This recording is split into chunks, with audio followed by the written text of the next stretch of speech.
বিসমিল্লাহির রহমানির রহিম। মাননীয় সংসদ সদস্যবৃন্দ, আসসালামু আলাইকুম।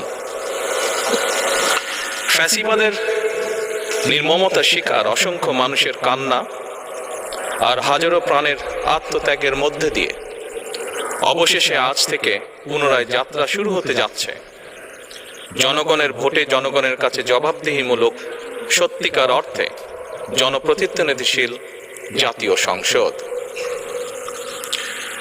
বাংলাদেশের জাতীয় সংসদের রাজনীতির এই ঐতিহাসিক মুহূর্তে আমি আল্লাহর দরবারে শুকরিয়া জানাই, যার অশেষ রহমতে আমরা একটি ন্যায়ভিত্তিক গণতান্ত্রিক মানবিক বাংলাদেশ প্রতিষ্ঠার লক্ষ্যে যাত্রা শুরু করতে পেরেছি।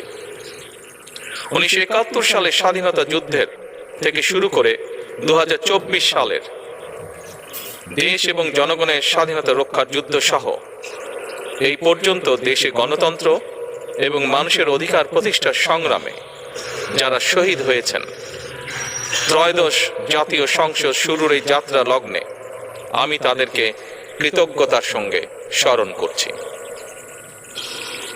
এই আন্দোলন সংগ্রামে যেসব মায়েরা তাদের সন্তান হারিয়েছেন, যেসব সন্তানেরা তাদের প্রিয়জন হারিয়েছেন, যেসব পরিবার তাদের সন্তান স্বজন হারিয়েছেন, যেসব আহত মানুষকে তাদের স্বাচ্ছন্দ্যের জীবন হারাতে হয়েছে, যেসব মানুষগুলো নির্যাতন, নিপীড়ন, রাজনৈতিক হয়রানি কিংবা মিথ্যে মামলা শিকার হয়ে সর্বস্ব হারিয়েছেন, আমি তাদের সকলের অবদানকেও কৃতজ্ঞতার সঙ্গে স্মরণ করছি।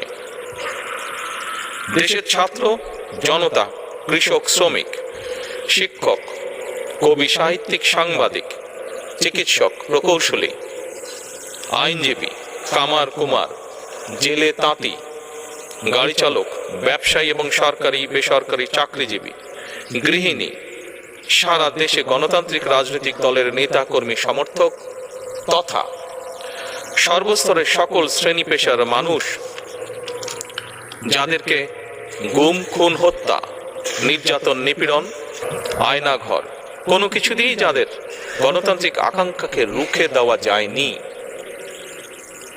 যাদের সাহসী ভূমিকায় দেশে পুনরায় গণতন্ত্র ফিরে এসেছে, আমি ত্রয়োদশ জাতীয় সংসদের এই যাত্রা লগ্নে দেশের স্বাধীনতা প্রিয় গণতান্ত্রিক আমি বীর ছাত্র জনতাকে জানাই অভিনন্দন।